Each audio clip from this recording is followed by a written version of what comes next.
Hello, everybody. My name is Kamar, and today we shall be reviewing our penultimate episode of Season 1 of the Backyardigans, Season 1, Episode 19, Cave Party. Now, in this episode, all 5 characters are pretending to be cave people. Well, Uniqua, Pablo, and Tyrone, are pretending to be the Valley people, and Tasha and Austin are pretending to be cave people, to be more specific. And the cave people have invited the Valley people over to the mountain to have a cave party. And they all use new inventions all along the way to help them get there. Now, this episode is just so nostalgic to me for some reason. I know I said Riding the Range is one of my favorite episodes of this season, but Riding the Range will leave a very special place in my heart for a reason. But this episode, I feel like I watched it a lot when I was a kid. It's just, they're both on the same level as nostalgic to me. It's just that this episode, bits and pieces of it I can remember, but I can never remember the whole thing. But though I will say, the music in this episode, Calypso, the rumba drums in the background have never left the back of my mind. I will tell you that. Every single time I hear those drums out in public, I think of this episode. This episode got me introduced to Calypso music, basically. Okay, and the rewatching the episode, it just made me laugh, you know? Sorry about the sirens in the background. I wish I could mute those out, but I don't know. I don't know how to. Anyway, the jokes in this episode are really funny, and the inventions, like, for instance, when they come up with a new invention, they say other names of other things that exist. Like, what do you call them? And I forgot what one of the inventions was, but somebody said at one point, I think it was Tyrone or Uniqua, like, rice cakes, like, rice cakes. Rice cakes. Yeah, I'm sorry. And the songs in this episode I love a lot too, like Skate Ahead, and don't get me started on drumming, drumming, drumming, Cave Company is coming.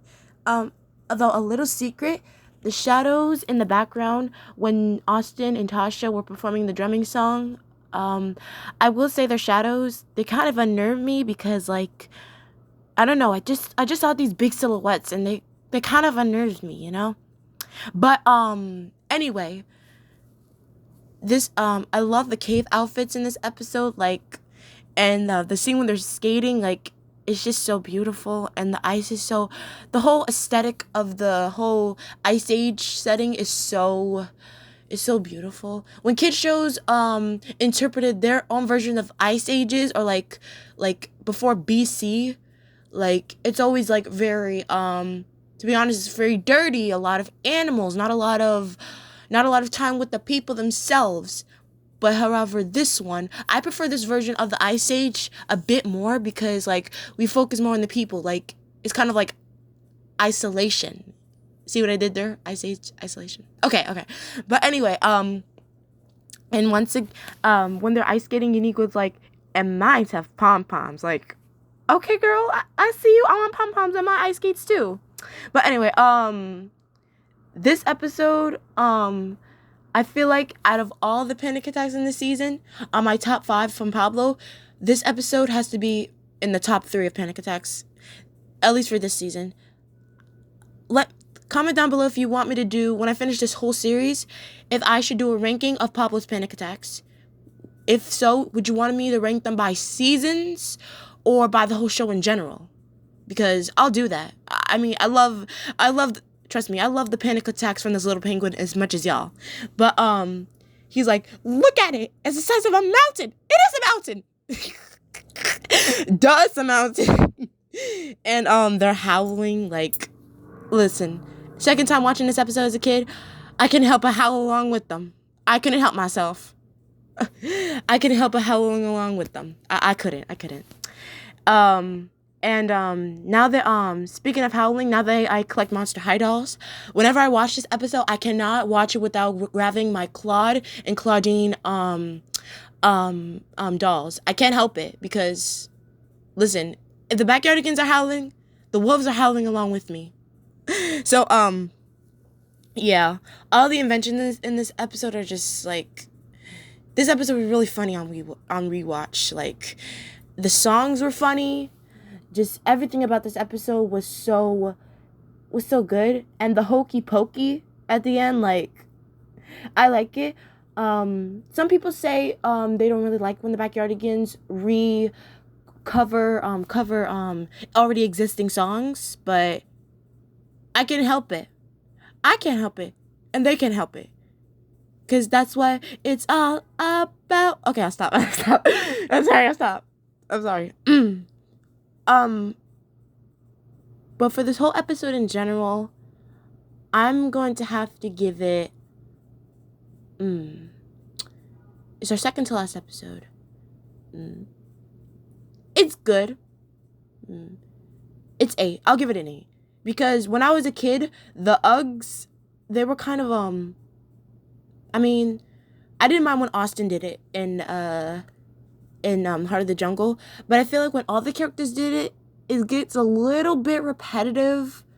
I feel like they don't do it as much at the end. Maybe that's just me.